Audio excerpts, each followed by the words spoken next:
ज्यांना इतर सेवा करणे शक्य नाही त्यांनी फक्त मनोभावे आणि आर्ततेने या आरत्या जरी म्हणल्या तरी त्यांची सर्व दुःख दैन्य आदी व्याधी दूर पडणार आहे.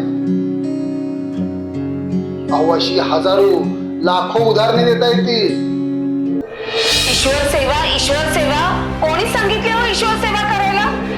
पस्त्याला जर नाही म्हटलं तर लग्न मोडेल की काय? तसं असेल ना तर त्यांना सांगा नुसता पस्ता देतो, त्याच्याशी लावा लग्न.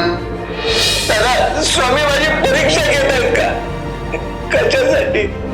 काय करू मी?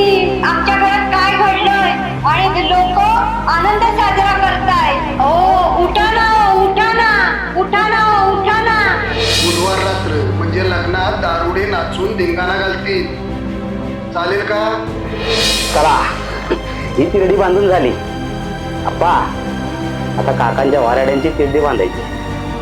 चला शुभस्य शीघ्रम. चला चला चला चला. अहो सकाळपासून काहीच नाही खाल्लंय तुम्ही. हो मुलीच्या लग्नामध्ये बापाला भूक लागत नाही. नित्य सेवा ही समस्त सेवेकऱ्यांचं समस्त जनतेला ईश्वराच्या जवळ नेण्याचं साधन. आणि आरत्या म्हणजे ईश्वराची आराधना करण्याचे प्रमुख माध्यम.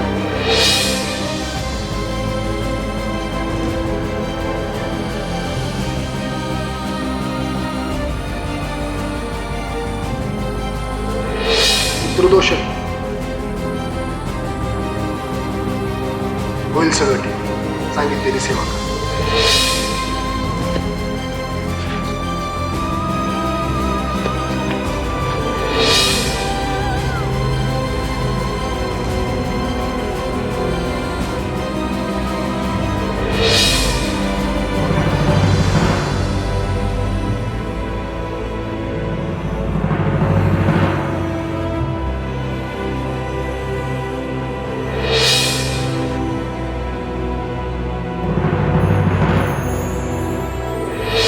आता पुढे काय करायचं? संपूर्ण एपिसोड पहा अवधूत चिंतन या OTT प्लॅटफॉर्मवर. आपल्या प्ले स्टोअरवर जाऊन आजच डाउनलोड करा अवधूत चिंतन.